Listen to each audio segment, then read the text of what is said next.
حدیث پاک کی مشہور کتاب مشکات شریف، کتاب الایمان کی یہ پہلی حدیث مبارکہ ہے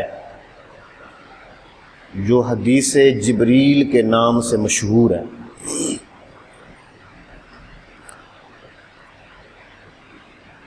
حضرت سیدنا عمر بن خطاب رضی اللہ تعالی عنہ روایت کرتے ہیں، فرماتے ہیں بینما نحن عند رسول اللہ صلی اللہ تعالی علیہ وسلم، کہ ہم رسول پاک صلی اللہ علیہ وسلم کی خدمت میں حاضر تھے۔ اذ طلع علینا رجل، اچانک ایک مرد نمودار ہوا، شدید بیاض الثیاب، جس کا لباس بہت ہی سفید تھا، شدید سواد الشعر، جس کے سر کے بال بہت ہی سیاہ تھے،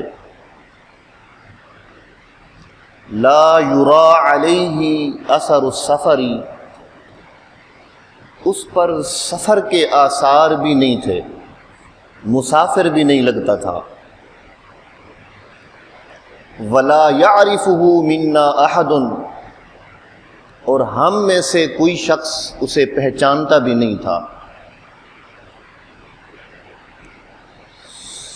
لباس انتہائی سفید، سر کے بال انتہائی کالے، مسافر نہیں لگتا تھا، اور ہم میں سے اسے کوئی پہچانتا بھی نہیں تھا۔ اگر وہ مکہ کا رہنے والا ہوتا تو ہم بھی مکہ کے باغی تھے، اگر مدینے کا باشندہ ہوتا تو ہم بھی مدینے میں رہ رہے تھے، کوئی نہیں پہچانتا تھا۔ فجلس الی النبی صلی اللہ علیہ وسلم، پس وہ آیا اور آقا علیہ الصلوۃ والسلام کی خدمت میں بیٹھ گیا۔ فاسند رکبتیہ الی رکبتیہ، پھر اس نے اپنے دونوں گھٹنے رسول پاک صلی اللہ علیہ وسلم کے گھٹنوں کے ساتھ ملا دیے۔ تو اس سے پتہ چلا کہ صحابہ کرام علیہم رضوان میں سے تو کوئی نہیں جانتا تھا، لیکن رسول پاک صلی اللہ علیہ وسلم اس سدرہ کے مکین کو جانتے تھے، ورنہ کوئی عام انسان کسی کے ساتھ آ کر گھٹنے ملا کر بیٹھے تو انسان کہتا ہے یار تو کون ہے، اور میرے ساتھ اتنا متصل ہو کے گھٹنے ملا کے بیٹھ رہا ہے۔ تو آقا علیہ الصلوۃ والسلام کا اس سے نہ پوچھنا اور اس کو مل کر بیٹھنے سے نہ روکنا اس بات کی زندہ دلیل ہے کہ آقا علیہ الصلوۃ والسلام اسے جانتے تھے کہ یہ جبریل ہے۔ جبریل امین انسانی شکل میں آقا علیہ الصلوۃ والسلام کی خدمت میں آ کر بیٹھے اور اپنے گھٹنے آقا علیہ الصلوۃ والسلام کے گھٹنوں کے ساتھ ملا دیے۔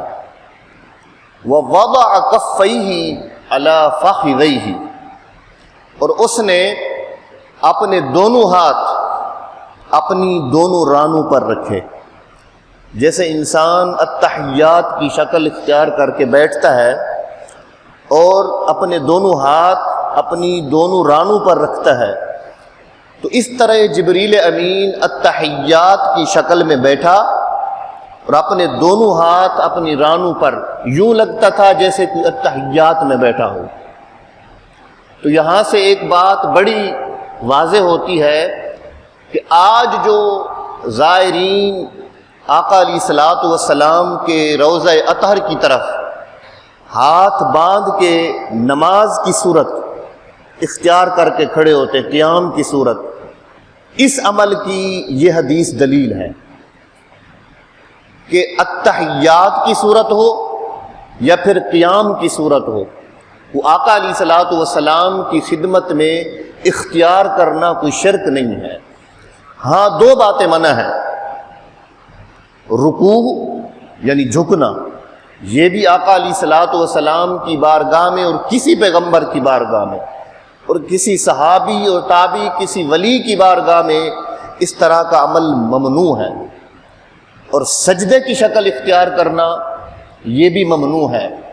ہاں باادب جیسے انسان التحیات کی صورت میں بیٹھتا ہے، اس طرح آقا علیہ الصلوۃ والسلام کی بارگاہ میں بیٹھنا جبریل امین کی سنت ہے۔ اسی وجہ سے صوفیاء کرام دو زانو بیٹھ کر اپنے دونوں ہاتھ اپنی دونوں رانوں پر رکھ کے آقا علیہ الصلوۃ والسلام کی ذات ببرکات پر درود پڑھتے تھے۔ آپ سوچتے ہیں کہ ہم درود پاک کس حالت میں بیٹھ کے پڑھیں، اور آقا علیہ الصلوۃ والسلام کی بارگاہ میں اپنے آپ کو کس حالت میں کس نوعیت میں پیش کریں، تو اس کی ایک صورت جبریل امین کی سنت کی صورت میں ہمارے سامنے یہ آ گئی کہ آقا علیہ الصلوۃ والسلام کی خدمت میں التحیات کی شکل اختیار کر کے بیٹھنا جبریل امین کی سنت ہے۔ اس پر آقا علیہ الصلوۃ والسلام نے نہ جبریل امین کو روکا نہ بعد میں صحابہ کرام کو روکا۔ اس نے اپنے گھٹنے آقا علیہ الصلوۃ والسلام کے گھٹنوں سے ملا دیے۔ جبریل امین کے لباس کا سفید ہونا اور بالوں کا سخت سیاہ ہونا اور آ کر انسانی شکل میں بیٹھنا یہ بشریت کا اثر تھا۔ اللہ رب العزت نے بشر بنا کر بھیجا تھا جبریل امین کو، اور مجھے بتائیں جب جبریل امین بشر بنے ہوئے تھے تو کیا ان کی نورانیت ختم ہو گئی تھی؟ کیا وہ نور نہیں تھے؟ وہ اس وقت نور بھی تھے اور بشر بھی تھے۔ یہی جبریل امین جب حضرت سیدہ مریم علیہ السلام کی خدمت میں حاضر ہوتے ہیں تو اس وقت یہی جبریل انسانی شکل میں تھے، اس وقت یہ بشر بھی تھے اور نور بھی تھے۔ تو پتہ چلا کہ بشریت اور نورانیت کوئی ایسی متضاد چیزیں نہیں ہیں جو آپس میں جمع نہ ہو سکیں۔ موسیٰ علیہ الصلوۃ والسلام کا عصا مبارک نورانی تھا، وہ اژدہا بن کر فرعونیوں کی رسیوں کو کھا بھی گیا، وہ چلتا پھرتا لپکتا تھا زمین پر، لیکن اس وقت وہ عصا وہ اژدہا بھی تھا اور نور بھی تھا۔ ہاروت اور ماروت کا قصہ آپ نے سنا ہے، فرشتے تھے، زمین پر اترتے تھے، کھاتے بھی تھے پیتے بھی تھے، عدالت بھی، کرسی بھی لگاتے تھے، بلکہ صحبت بھی کر سکتے تھے۔ لیکن کیا ہاروت اور ماروت دونوں فرشتے نورانی مخلوق ہو کر جب بشریت میں بدلے تو کیا ان کی نورانیت ختم ہو گئی؟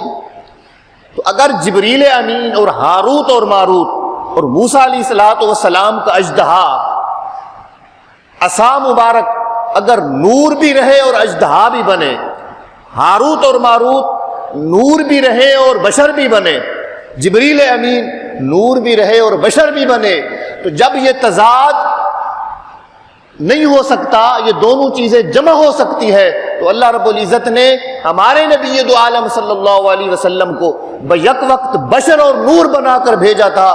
یہاں بیٹھتے تو بشروں کی صورت اختیار کر لیتے، اور جب اوپر سدرۃ المنتہا پہ جاتے تو نورانی شکل اختیار کر لیتے۔ اس نے جب آ کر اپنے گھٹنے ملا دیے، اس نے کہا اخبرنی یا محمد صلی اللہ تعالی علیہ وسلم کہ مجھے آپ خبر دیجئے عن الاسلام، اسلام کیا ہے۔ اور یہ بات ذہن نشین رہے کہ اللہ رب العزت کے محبوب کو آج خالی یا محمد پکارنا یہ جائز نہیں ہے۔ کیوں؟ اللہ رب العزت نے منع فرما دیا، لا تجعلوا دعاء الرسول بینکم کدعاء بعضکم بعضا، کہ میرے محبوب کو اس طرح نہ پکارو جس طرح تم ایک دوسرے کو نام لے کر پکارتے ہو۔ تو آج اگر کوئی آقا علیہ الصلوۃ والسلام کو پکارے تو وہ یوں نہ کہے یا محمد صلی اللہ علیہ وسلم، بلکہ وہ یوں کہے یا رسول اللہ، یا نبی اللہ، یا شفیع المذنبین، یا خیر خلق اللہ، یا ابتحیو، یا واعظو۔ آقا علیہ الصلوۃ والسلام کے جتنے صفاتی نام ہیں ان سے پکارے، یہ اللہ رب العزت کی سنت ہے۔ اور جبریل امین غالباً اس آیت کے نزول سے پہلے کی بات ہے، اس وجہ سے وہ کہہ رہے یا محمد صلی اللہ علیہ وسلم مجھے اسلام کے بارے میں خبر دو۔ آقا علیہ الصلوۃ والسلام نے فرمایا ان تشہد اللہ الہ الا اللہ وان محمد رسول اللہ۔ اسلام یہ ہے کہ تو اس بات کی گواہی دے کہ اللہ کے سوا کوئی معبود نہیں اور حضرت محمد صلی اللہ علیہ وسلم اللہ کے رسول ہیں۔ وتقیم الصلاۃ، اور نماز قائم کرنا، وتؤتی الزکاۃ، اور زکوٰۃ ادا کرنا، وتصوم رمضان، اور رمضان المبارک کے روزے رکھنا، وتحج البیت ان استطعت الیہ سبیلا، اور حج بیت اللہ کرنا اگر اس کی طرف جانے کی طاقت ہو۔ جب آقا علیہ الصلوۃ والسلام نے اسلام کی یہ 5 چیزیں گنوا دی، قال صدقت، اس نے کہا آپ نے سچ کہا۔ تو حضرت سیدنا فاروق اعظم رضی اللہ تعالی عنہ فرماتے ہیں فعجبنا لہ یسألہ ویصدقہ، ہم نے تعجب کیا کہ یہ کیسا سائل ہے، کیسا منگتا ہے، سوال بھی خود کرتا ہے اور تصدیق بھی خود کرتا ہے۔ تو اس سے پتہ چلا کہ جبریل امین کو بھی علم تھا کہ اسلام کیا چیز ہے، لیکن آقا علیہ الصلوۃ والسلام کی زبان مبارک سے وہ کہلوانا چاہتا تھا تاکہ ان لوگوں کو پتہ چل جائے کہ اسلام کس چیز کا نام ہے۔ پھر اس نے عرض کی اخبرنی عن الایمان، یا رسول اللہ صلی اللہ علیہ وسلم مجھے ایمان کے بارے میں خبر دے کہ ایمان کیا چیز ہے۔ تو آقا علیہ الصلوۃ والسلام نے فرمایا ان تؤمن باللہ، اللہ پر ایمان لے آنا، وملائکتہ، اور تمام فرشتوں پر ایمان لے آنا، وکتبہ، اور تمام کتابوں پر ایمان لے آنا، ورسلہ، اور تمام رسولوں پر ایمان لے آنا، وتؤمن بالقدر خیرہ وشرہ، اور ہر اچھی بری بھلی تقدیر پر ایمان لے آنا، اللہ کو بن دیکھے ماننا، اور تمام ملائکہ پر ایمان لے آنا، تمام رسولوں پر ایمان لے آنا، تمام کتب پر ایمان لے آنا۔ اور کسی کے مومن ہونے کے لیے یہ 5 باتیں از حد ضروری ہے۔ آقا علیہ الصلوۃ والسلام نے ایمان کی بنیاد ان 5 چیزوں کو قرار دیا ہے۔ اور یہ بات ذہن نشین رہنی چاہیے کہ گزشتہ انبیاء پر اور گزشتہ انبیاء پر اترنے والی کتابوں پر اور فرشتوں پر اجمالی ایمان ضروری ہے۔ اجمالی ایمان، سب پر آنکھیں بند کر کے کہنا آمنا وصدقنا۔ ہم آدم علیہ الصلوۃ والسلام سے لے کر آقا علیہ الصلوۃ والسلام سمیت تمام نبیوں پر ایمان لے آئے، اجمالی ایمان ہو گیا۔ ہر نبی پر اترنے والے تمام کتابوں اور صحیفوں پر ایمان لے آئے۔ اللہ رب العزت نے جس قدر فرشتے مدبرات امر کے ہوں یا سدرۃ المنتہا کے ہوں اور یا ہمزاد فرشتے انسانوں کے ساتھ رہنے والے ہوں، ہم سب فرشتوں پر ایمان لے آئے۔ لیکن مومن ہونے کے لیے قرآن اور صاحب قرآن پر تفصیلی ایمان ضروری ہے، تفصیل کے ساتھ پڑھنا کہ میرے محبوب کیسے تھے، تفصیل کے ساتھ آپ کی سیرت کو پڑھنا، تفصیل کے ساتھ آپ کی صورت کو پڑھنا، تفصیل کے ساتھ کردار مصطفیٰ کا مطالعہ کرنا مومن کے لیے ضروری ہے۔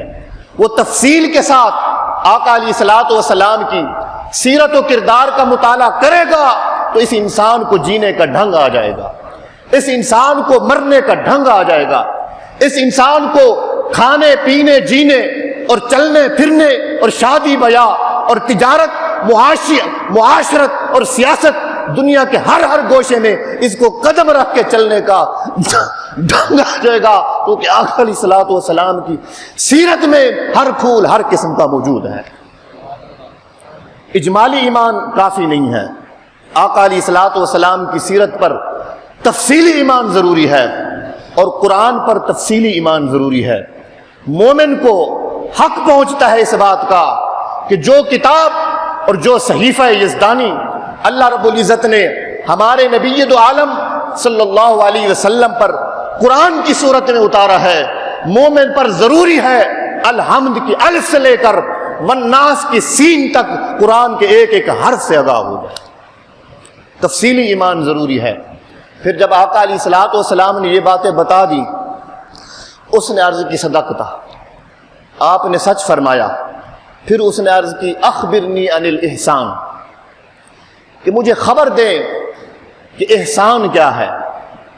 ایک احسان کا معنی جو آپ اور میں جانتا ہوں کہ کسی کے ساتھ بھلائی کرنا، کسی کے ساتھ حسن سلوک کرنا، یہ ایک احسان ہے۔ لیکن جبریل احسان کے پردے میں اخلاص کا سوال کر رہا کہ مجھے اخلاص اور احسان کے بارے میں خبر دیں۔ تو آقا علیہ الصلوۃ والسلام نے فرمایا احسان یہ ہے ان تعبد اللہ کأنک تراہ، کہ احسان یہ ہے کہ اللہ کی عبادت تو اس طرح کر گویا کہ تو اللہ رب العزت کو دیکھ رہا۔ فَإِن لَمْ تَكُنْ تَرَاهُ، بس اگر تو اسے دیکھ نہ سکے، یعنی یہ کیفیت تیری نہ بن سکے کہ میں اللہ کو دیکھ رہا ہوں، اگر یہ صورت اختیار نہ کر سکے فَإِن لَمْ تَكُنْ تَرَاهُ فَإِنَّهُ يَرَاكَ، پھر یہ تصور کر کہ تیرا رب تجھے دیکھ رہا ہے۔ اگر ان دونوں کیفیتوں میں سے کوئی ایک کیفیت انسان پر وارد ہو جائے تو پھر دیکھے انسان کس طرح سنبھال کے سجدے کرتا ہے، پھر انسان کس طرح انسان اپنے آپ کو سنوار کے اللہ رب العزت کی بارگاہ میں پیش کرتا ہے، پھر کس طرح انسان کے ان چشموں سے پھر کس طرح آنسو کی برسات شروع ہو جاتی ہے۔ جب انسان یہ تصور کرے کہ میرا حقیقی مربی، میرا حقیقی رب، میرا حقیقی پالنہار، میرا حقیقی مالک و مولا مجھے دیکھ رہا ہے، اس کی نظر سے نہ میرا باطن مخفی ہے نہ میرا ظاہر مخفی ہے، تو پھر انسان جب اللہ کے گھر میں اس کی دہلیز کو کراش کرے گا تو پھر اس کے جسم کا رونگٹا رونگٹا کانپ رہا ہوگا کہ میں اپنے رب کی بارگاہ میں حاضر ہو رہا ہوں۔ حضرت سیدنا فاروق اعظم رضی اللہ تعالی عنہ جب آپ کے کانوں میں اذان کی آواز سنائی دیتی تو دل کی دھڑکن اتنا تیز ہو جاتی تو پاس بیٹھنے والے لوگ دل کی دھڑکن کی آواز کو سننا شروع کر دیتے، پوچھتے خطاب کے بیٹے جرت کے پیکر کیا ہو گیا ہے؟ تو حضرت سیدنا فاروق اعظم فرماتے اللہ کے فرض کی ادائیگی کا وقت آ گیا ہے۔ احسان یہ ہے اخلاص کے ساتھ سجدہ کرو، اخلاص کے ساتھ صدقہ کرو، اخلاص کے ساتھ اللہ رب العزت کی بارگاہ میں اپنے آپ کو پیش کرو، اللہ یہ کیفیت ہم سب کو نصیب کرے۔ پھر اس نے عرض کی اخبرنی عن الساعہ، مجھے قیامت کے بارے میں خبر دیں۔ جبریل امین نے کہا، آقا علیہ الصلوۃ والسلام نے فرمایا کہ مل مسئول اعلم من السائل، کہ اے قیامت کے بارے میں سوال کرنے والے، اس کا جواب صرف اتنا ہے، یہ جمع غفیر ہے، یہ صحابہ کرام کا مجمع ہے، قیامت کی خبر دینا خلاف مصلحت ہے، بس صرف اس کا اتنا جواب سن لو۔ سوال کرنے والے سے سوال جواب دینے والا زیادہ نہیں جانتا۔ سوال کرنے والے کو جتنا قیامت کا علم ہے، جس سے سوال کیا جا رہا ہے اس کو بھی اتنا علم ہے۔ تو جبریل امین کا آقا علیہ الصلوۃ والسلام کی بارگاہ میں قیامت کے بارے میں سوال کرنا اس بات کی زندہ دلیل ہے کہ جبریل امین کا عقیدہ تھا تاجدار کائنات کو اللہ نے قیامت کا علم بھی عطا کیا ہے۔ جب خلاف مصلحت بات ٹھہری، موقع نہ تھا، تو پھر جبریل امین بولے، عرض کی اخبرنی عن اماراتہا، کہ یا رسول اللہ صلی اللہ علیہ وسلم اگر قیامت کے وقوع کی خبر دینا خلاف مصلحت ہے تو پھر اس کی نشانیاں بھی بتا دیں، تاکہ آپ کی خدمت میں بیٹھنے والے اور آپ کا کلمہ پڑھنے والے قیامت تک آنے والی نسلیں دیکھ لیں کہ جب جب یہ نشانیاں پائی جائیں گی تو سمجھ لینا قیامت کے دن کا سورج طلوع ہونے والا ہے۔ ورنہ آقا علیہ الصلوۃ والسلام نے کئی مقامات پر قیامت کی تاریخ بھی بتائی ہے۔ آپ نے فرمایا لوگوں یاد رکھنا قیامت جمعہ کے دن کو قائم ہوگی، اعلان کیا، بتا دیا، دن بتا دیا، جمعہ کے دن قیامت قائم ہوگی۔ پھر دوسرے مقام پر آقا نے فرمایا ہاں اگر مہینہ پوچھنا چاہتے ہو کس مہینے میں آئے گی، فرمایا محرم الحرام کے مہینے میں آئے گی۔ تاریخ پوچھنا چاہتے ہو فرمایا بروز جمعہ ہوگا، 10 محرم الحرام کا دن ہوگا۔ عورت اپنی روٹی بنانے کے لیے روٹی بنا کے ہاتھوں پر ہوگی، وہ توے پہ ڈالنا چاہے گی، روٹی ہاتھ سے جدا ہو جائے گی اور توے پر نہیں پہنچے گی، قیامت کا نکارہ بچ جائے گا اور قیامت اچانک نمودار ہو جائے گی۔ اور آقا علیہ الصلوۃ والسلام نے پھر جب جبریل امین نے قیامت کی علامات پوچھی، نشانیاں پوچھی، تو آقا علیہ الصلوۃ والسلام نے سب سے پہلی نشانی جو ارشاد فرمایا قیامت کی نشانیوں میں سے پہلی نشانی یہ ہے ان تلد الامۃ ربتہا، کہ ماں اپنے سردار کو جنے گی، ماں اپنے سردار کو جنے گی۔ مطلب یہ ہے، اور بھی بہت سے مطالب ہیں لیکن یہاں پر ایک مطلب بیان ہو رہا ہے کہ بیٹا اپنی ماں کے ساتھ اس طرح سلوک کرے گا جیسے کوئی سردار اپنی لونڈی کے ساتھ سلوک کرتا ہے۔ بچہ جب جوان ہو جائے گا اپنی ماں کو دقیہ نوسی مثالیں دے گا، اپنی ماں کو اس کے اوپر طنز و تضحیک کرے گا اور اس کے ساتھ مار پٹائی کا سلسلہ شروع کرے گا، اور ماں کو گھر میں اس طرح ذلیل کر کے رکھے گا جس طرح آقا اور سردار اپنی لونڈی کو ذلیل کر کے رکھتا ہے۔ کیا آج یہ نشانی وقوع پذیر نہیں ہے؟ کتنی سفید سر والی مائیں اپنے گھر میں بیٹھ کر جوان بچوں سے پریشان ہیں اور کانپتی رہتی ہیں، اللہ کرے یہ جوان بیٹا گھر نہ آئے، مجھے آ کر تنگ کرتا ہے۔ ماں اتنا پریشان ہے۔ آقا علیہ الصلوۃ والسلام کی قیامت کی بتائی ہوئی پہلی نشانی کہ ماؤں کا جسم کانپتا ہے اور اولاد نافرمان ہے، کوستی ہے اولاد اپنے بوڑھے والدین کو۔ پھر آقا علیہ الصلوۃ والسلام نے دوسری نشانی یہ ارشاد فرمائی وَأَن تَرَى الْحُفَاةَ الْعُرَاةَ يَتَطَاوَلُونَ فِي الْبُنْيَانِ، کہ آقا علیہ الصلوۃ والسلام نے فرمایا قیامت کی نشانیوں میں سے ایک نشانی یہ ہے کہ ننگے پاؤں چلنے والے اور ننگے بدن چلنے والے لوگ، جن کے سر پر کبھی کپڑا نہیں تھا، جن کے بدن پر کبھی کپڑا نہیں تھا، جن کے پاؤں میں کبھی جوتا نہیں تھا، یہ لوگ قیامت کی نشانیوں میں سے نشانی یہ ہے کہ یہ بلند عمارتوں میں رہتے ہیں۔ آج یہ نشانی نہیں دیکھی جا رہی کہ جو بھیک مانگنے والے لوگ تھے، جو گاؤں میں بکریاں چلانے والے لوگ تھے، جو ننگے بدن پھرتے تھے، ننگے پاؤں چلتے تھے، آج نشانی یہ ہے کہ وہ بلند عمارتوں میں اور بلڈنگوں میں رہتے ہیں اور دنیا کے ریل پیل میں رہتے ہیں، اور اگر ان سے پوچھا جائے تو یہ کہتے ہیں ہم تو جدی پشتی امیر ترین گھرانے سے تعلق رکھتے ہیں، لیکن ان کی حرکات و سکنات یہ بتاتی ہیں کہ تم جدی پشتی مسلمان نہیں ہو، تم بعد کے امیر بنے ہو۔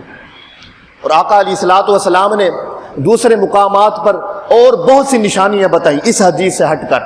آقا علیہ الصلوۃ والسلام نے فرمایا قیامت کی نشانی یہ ہے کہ علم دین اٹھ جائے گا۔ آج یہ نشانی نہیں پئی جا رہی کہ علم دین سے کتنے لوگ واقف ہیں۔ آج جب صبح کا سورج طلوع ہوتا ہے تو ہم مسلمانوں کے بچوں میں سے کتنے بچے ہیں جو قرآن کو سیکھنے جاتے ہیں اور کتنے بچے ہیں جو صرف فن اور ہنر کو سیکھنے جاتے ہیں۔ انگریزی پڑھ لو، انجینئر بن لو، ڈاکٹر بن لو، یہ میرے دوست یہ سارے فنون ہیں، علوم صرف قرآن و حدیث کے علوم ہیں، جس میں حلال و حرام کا پتہ چلے، جس میں جائز اور ناجائز کا پتہ چلے، جس میں عدل و انصاف کا پتہ چلے، جس میں آقا علیہ الصلوۃ والسلام کے سیرت و کردار کا پتہ چلے۔ وہ علم فقہ کا ہے، وہ علم حدیث کا ہے، وہ علم تفسیر کا ہے۔ علم دین اٹھ جائے گا۔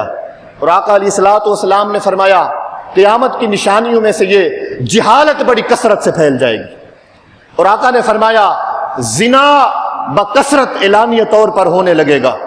آج یہ نشانی دیکھ لیں کہ ہر دکان پہ زنا کا اعلان لکھا ہوا ہے، میموری کارڈ فل کرواؤ، انگلش فلمیں بھرواؤ۔ اس میں کیا ہے میرے دوست؟ اعلانیہ طور پر زنا کی کثرت ہے۔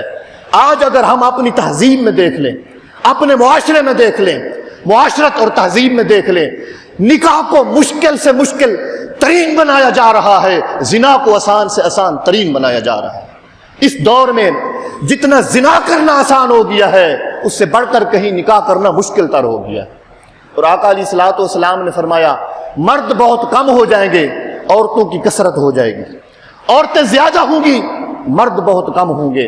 پھر آقا علیہ الصلوۃ والسلام نے فرمایا گانے باجے کا رواج ہو جائے گا، یعنی دین کی ترویج کم ہوگی اور گانے باجے کا رواج بڑی کثرت سے ہو جائے گا۔ ہر طرف جس طرف کان دھرا جائے، وہ گاڑی ہو یا گھر ہو، وہ دفتر ہو، وہ آفس ہو، وہ محلہ ہو یا بازار ہو، ہر طرف گانے کی آواز سنائی دیتی ہے۔ آقا علیہ الصلوۃ والسلام کا 1400 سال پہلے فرمایا ہوا فرمان آج سچ ثابت ہو رہا ہے۔ پھر آقا علیہ الصلوۃ والسلام نے فرمایا قیامت کی نشانیوں میں سے ایک نشانی یہ ہے کہ ذلیل لوگ عزت والے بن جائیں گے اور عزت والے لوگ ذلیل ہو جائیں گے۔ آج یہ دیکھ لیں کہ ایک کھلاڑی کو اتنا عزت اور وقار دیا جاتا ہے، اتنا شیخ الحدیث کو وقار نہیں دیا جاتا، علوم اور فنون کے ماہر کو اتنا وقار نہیں دیا جاتا جتنا ایک رقاصہ اور ناچنے والی کو عزت اور وقار دیا جاتا ہے۔ آج اتنا ایک نمازی کو وقار نہیں دیا جاتا، آج اتنا ایک صحیح مانے مسلمان کو وقار نہیں دیا جاتا۔ تو آقا علیہ الصلوۃ والسلام کا یہ فرمان کہ ذلیل لوگ عزیز ہو جائیں گے، عزیز لوگ ذلیل ہو جائیں گے۔ پھر آقا علیہ الصلوۃ والسلام نے فرمایا کہ قیامت کی نشانیوں میں سے ایک نشانی، اور بھی بہت سی نشانی اختصار کے ساتھ، کہ دجال آئے گا، امام مہدی آئیں گے، پھر دجال آئے گا، پھر حضرت عیسیٰ علیہ السلام آئیں گے، یاجوج ماجوج کا فتنہ پھیلے گا، زمین فتنے اور فساد سے بھر جائے گی، بالآخر اس زمین کی چھاتی پر مسلمانوں کا نام و نشان تک نہ رہے گا، بچوں کی منصوبہ بندی ہو جائے گی، بچوں کا پیدا ہونا بند ہو جائے گا، یہ زمین کفار سے بھر جائے گی۔ اور اچانک اللہ رب العزت فرمائے گا اسرافیل سے کہ ونفخ فی الصور، کہ پھونکو سور میں۔ تو جب اسرافیل علیہ السلام سور پھونکیں گے تو اس سے ایک رسیلی چشیلی نواز نکلے گی، لوگ کان دھریں گے، سارے کہیں گے کہ بڑی نشیلی آواز کہاں سے آ رہی ہے، اس کی طرف مست الست ہو جائیں گے، وہ اتنی کرخت اور کڑکدار بنتی جائے گی۔ القاریہ ما القاریہ وما ادراک ما القاریہ، تمہیں پتہ نہیں کہ وہ کانوں کے پردوں کو چیر دینے والی آواز کیا ہے، وہ دل کو چیر دینے والی آواز کیا ہے۔ وہ سور اتنا کڑکدار آواز میں پھونکا جائے گا، لوگوں کے کانوں کے پردے پھٹ جائیں گے، لوگوں کے دل پھٹ جائیں گے اور زمین پر بچھ جائیں گے۔ اور پھر اللہ رب العزت زمین یوم تشقق السماء بالغمام ونزل الملائکۃ تنزیلا، کہ آسمان ایسے پھٹے گا جیسے بادل پھٹتا ہے اور فرشتے اتریں گے۔ اور یوم یعض الظالم علی یدیہ یقول یا لیتنی اتخذت مع الرسول سبیلا، کہ ایک زمین پھٹے گی، سمندر آپس میں ملیں گے، سورج بے نور ہو گیا ہے، اور یہ لاشیں بغیر کفن کے پڑی، بغیر دفن کے پڑی، کوئی ان پر ہاتھ اٹھانے والا نہیں ملتا، کوئی ان کا جنازہ پڑھنے والا نہیں ملتا، کوئی ان کو دفن کرنے والا نہیں ملتا۔ اسی طرح اس پر 40 سال گزر جائیں گے۔ پھر ایک وقت آئے گا، دوبارہ سور پھونکا جائے گا، پھر یہ ساری مخلوق اٹھ کھڑی ہوگی اور میدان حشر لگے گا، پل صراط لگے گی، کسی کے گناہوں کا پسینہ اس کے گھٹنوں تک، کسی کا ناف تک، کوئی گناہوں کے پسینے میں ڈبکیاں کھاتا ہوا میدان حشر میں کھڑا ہوگا، کسی کو دائیں ہاتھ میں ملے گا نامہ اعمال، کسی کو بائیں ہاتھ میں ملے گا نامہ اعمال۔ وَنَضَعُ الْمَوَازِينَ الْقِسْطَ لِيَوْمِ الْقِيَامَةِ، پھر ہم میزان کو قائم کریں گے۔ میرے دوستو، اگر ہم مومن ہیں، تاجدار کائنات کا کلمہ پڑھنے والے ہیں، تو ہماری زندگی کا یہ باب ختم ہونے والا ہے۔ اچانک ہم میں سے ہر ایک کے پاس ملک الموت آئے گا اور آ کر سرہانے بیٹھے گا اور تیرے کان میں کہے گا کہ اے انسان، دیکھ تیرے گھر میں منو کے من اناج کے پڑے ہوئے ہیں، اس میں سے تو آج ایک دانہ بھی نہیں کھا سکتا۔ دیکھ تیرے گھر میں ٹھنڈے اور میٹھے پانی کے کین بھرے پڑے ہیں، مشروب کے مٹکے بھرے پڑے ہیں، لیکن دیکھ آج تو میری گرفت میں ہے، اس ٹھنڈے میٹھے مشروب میں سے ایک قطرہ بھی نہیں پی سکتا۔ ملک الموت کہے گا کہ تیرے گھر میں، تیری الماری میں، تیرے بینک اکاؤنٹ میں لاکھوں روپے پڑے ہوئے ہیں، لیکن تو آج ایک روپیہ بھی خرچ نہیں کر سکتا۔ روپیہ خرچ کرنا تو دور کی بات ہے، پانی کا قطرہ پینا تو دور کی بات ہے، ایک دانہ کھانا تو دور کی بات ہے، اس چار پئی سے تو اٹھ بھی نہیں سکتا، یہاں سے چل بھی نہیں سکتا۔ آج تو میری گرفت میں ہے، تو یہاں سے کسی کو کوئی وصیت بھی نہیں کر سکتا۔ آج تو حسرت اور ندامت کے آنسو بہاتے ہوئے تجھے سارا سیم و زر بھی چھوڑنا پڑے گا، یہ کم خواب کا بستر بھی تجھے چھوڑنا پڑے گا۔ تیرے گھر میں جو زرق برق تیرے لباس بنا کے رکھے ہوئے ہیں، تیرے یہ زرق برق لباس بھی یہی پڑے رہیں گے، تجھے خالی 2 ٹکوں کا کفن پہنا کے میں لے جاؤں گا۔ تو میرے دوستو، یہ وقت ہم نے سب نے دیکھنا ہے، قیامت کا منظر بھی ہم سب نے دیکھنا ہے، پل صراط کا منظر بھی ہم سب نے دیکھنا ہے۔ کیا ہم سارا وقت لباس کی خاطر صرف کریں گے؟ کیا ہم سارا وقت زیورات کی خاطر صرف کریں گے؟ کیا ہم سارا وقت مکان کی خاطر صرف کریں گے؟ کیا ہم سارا وقت بلڈنگ کی خاطر صرف کریں گے؟ کیا ہم سارا وقت قیمتی گاڑی کی خاطر صرف کریں گے، یا کچھ قیمتی وقت بچا کر اپنی قبر کی خاطر بھی صرف کریں گے، کوئی پل صراط کی خاطر بھی صرف کریں گے؟ آج 15 شعبان کی رات آنے والی ہے، یہ وہ رات جو سورج غروب ہونے سے لے کر طلوع ہونے تک اللہ رب العزت کی رحمت کی آواز گونجتی ہے۔ الا حل من مسترزق، کوئی ہے رزق کی خیرات مانگنے والا، اسے میں رزق کی خیرات دے دوں۔ الا من مستغفر، کوئی بخشش کی خیرات مانگنے والا، میں اسے بخشش کی خیرات دے دوں۔ الا مبتلا فاعافیہ، کوئی ہے مصیبت میں پھنسا ہوا، کوئی بے گناہ قیدی ہو، کوئی دکھ اور پریشانی کا شکار ہو، آج اٹھ کر 15 شعبان کی رات آئے اور مجھ رب کائنات کی بارگاہ کے سامنے تیرے ہاتھ پھیلانے کی دیر ہوگی، میری عطا کی دیر نہیں ہوگی۔